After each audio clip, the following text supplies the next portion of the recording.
Siyempre, hindi ko pwedeng kalimutan si Catherine. Maraming salamat, Catherine. Anong latest sa mundo ng showbiz? Sa tagal-tagal ng paghihintay ng mga tagahanga ni Daniel Padilla kung kailan nga ba ito magsasign ulit ng contract sa ABS-CBN, ngayon nga ay natapos na mga Mars.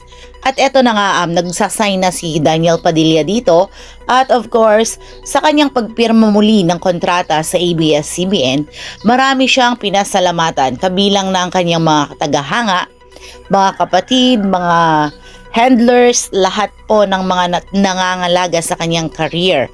At of course, panoorin natin mga Mars ang mensahe niya sa nag-iisang Catherine Bernardo na naging bahagi ng kanyang buhay sa loob ng 11 years.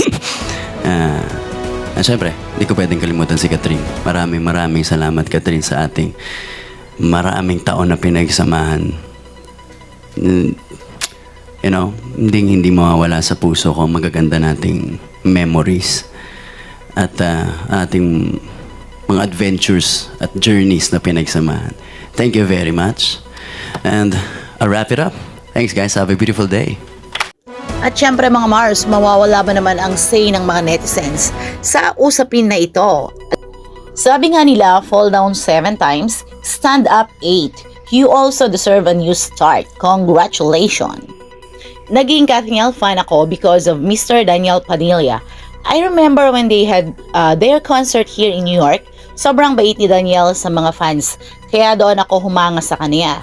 He captured my heart talaga. I will always be a fan. Say naman ng isang netizens.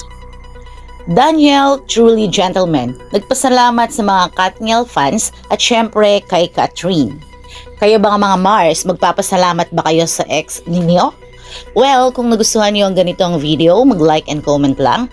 We are open for suggestions para sa susunod na topic on our next video.